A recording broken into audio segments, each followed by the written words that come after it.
അസ്സലാമു അലൈക്കും വറഹ്മത്തുള്ളാഹി വബറകാതുഹു. ബഹുമാന്യരായ സഹോദരങ്ങളെ, സുഹൃത്തുക്കളെ, നിന്ന് മൂത്രമൊഴിക്കാൻ പറ്റുമോ, നിന്ന് മൂത്രമൊഴിക്കൽ ഹറാമാണോ, ഈ രൂപത്തിലുള്ള പല സംശയങ്ങളും പല സുഹൃത്തുക്കൾക്കുമുണ്ട്. ഇവിടെ മനസ്സിലാക്കേണ്ടത്, ഒരാൾ മൂത്രമൊഴിക്കുന്ന സന്ദർഭത്തിൽ അയാളുടെ ശരീരത്തിൽ നജസ് വീഴാത്ത രൂപത്തിലാവണം മൂത്രമൊഴിക്കേണ്ടത്. ഇതാണ് മൂത്രമൊഴിക്കുമ്പോൾ ശ്രദ്ധിക്കേണ്ട കാര്യം. നജസ് ശരീരത്തിൽ തെറിച്ച് വീഴരുത്.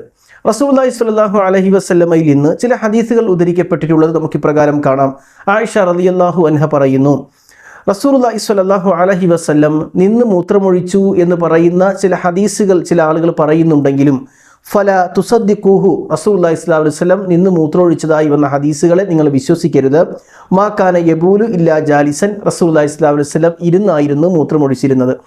ഇമാം നസായി റഹ്മത്തുള്ളാഹി അലൈഹി ഉദ്ധരിക്കുന്ന ഹദീസാണ്. അപ്പോൾ ഇരുന്നാണ് റസൂലുള്ളാഹി സ്വല്ലല്ലാഹു അലൈഹി വസല്ലം മൂത്രമൊഴിച്ചിരുന്നത് എന്ന് ഈ ഹദീസിൽ നിന്ന് വ്യക്തമാണ്. അതുകൊണ്ട് മൂത്രം തെറിച്ച് വീഴാത്ത രീതിയിൽ ഒരാൾക്ക് മൂത്രമൊഴിക്കുന്ന സന്ദർഭത്തിൽ ഇരുന്ന് മൂത്രമൊഴിച്ചാൽ അദ്ദേഹത്തിൻ്റെ ശരീരത്തിൽ തെറിച്ച് വീഴുകയില്ല.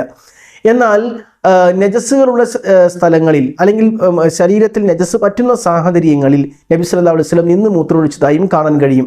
മഹാനായ ഇമാം അബൂ ദാവൂദ് റഹ്മത്തുള്ളാഹി അലൈഹി റിപ്പോർട്ട് ചെയ്യുന്ന ഹദീസിൽ കാണാം, റസൂലുള്ളാഹി സ്വല്ലല്ലാഹു അലൈഹി വസല്ലം അഴുക്കുകൾ കൂടിക്കിടക്കുന്ന ഒരു സ്ഥലത്തെത്തിയപ്പോൾ ഫബാല ഖായിമൻ, നിന്നാണ് പ്രവാചകൻ മൂത്രമൊഴിച്ചത്. അപ്പോൾ ചുരുക്കി പറഞ്ഞാൽ, അഴുക്കുകളുള്ളൊരു സ്ഥലത്തെത്തിയ പ്രവാചകൻ നിന്ന് മൂത്രമൊഴിച്ചു എന്ന് പറഞ്ഞാൽ നിന്ന് മൂത്രമൊഴിക്കൽ ഹറാമല്ല എന്ന് ഇതിൽ നിന്ന് മനസ്സിലാക്കി പണ്ഡിതന്മാർ വിധി പറഞ്ഞതായി കാണാൻ കഴിയും. എന്നിരുന്നാലും ഇരുന്ന് മൂത്രമൊഴിക്കലാണ് ഏറ്റവും നല്ലത്. ഇനി നിന്ന് മൂത്രമൊഴിക്കേണ്ട ഒരു സാഹചര്യമോ ശാരീരിക അവസ്ഥയോ ഉള്ള ആളാണെങ്കിൽ അങ്ങനെ മൂത്രമൊഴിക്കാം, അത് തെറ്റില്ല. പക്ഷേ ഇരുന്ന് മൂത്രമൊഴിച്ചാലും നിന്ന് മൂത്രമൊഴിച്ചാലും ശരീരത്തിൽ തെറിക്കാതെ നോക്കണം, ശരീരത്തിൽ നജസ് പറ്റാതെ ശ്രദ്ധിക്കേണ്ടതുണ്ട്. നിന്ന് മൂത്രമൊഴിച്ചു എന്നതുകൊണ്ട് ഹറാമല്ല. പ്രവാചകന്റെ ചര്യ അനുസരിച്ച് പ്രവാചകൻ ഇരുന്നാണ് ഏറ്റവും കൂടുതൽ മൂത്രമൊഴിച്ചതായി കാണാൻ കഴിയുന്നത്. എന്നാൽ അഴുക്കുള്ള സ്ഥലങ്ങളിൽ പ്രവാചകൻ നിന്ന് മൂത്രമൊഴിച്ചതായും കാണാൻ കഴിയും. എന്നിരുന്നാലും ശരീരത്തിൽ അഴുക്കുകൾ പറ്റാതെ നജസ് തെറിച്ച് വീഴാതെ ശ്രദ്ധിക്കുക എന്നുള്ളതാണ് ഈ വിഷയത്തിന്റെ ആകെത്തുക. അള്ളാഹു അനുഗ്രഹിക്കട്ടെ. അസ്സലാമു അലൈക്കും വറഹ്മത്തുള്ളാഹി വബറകാതുഹു.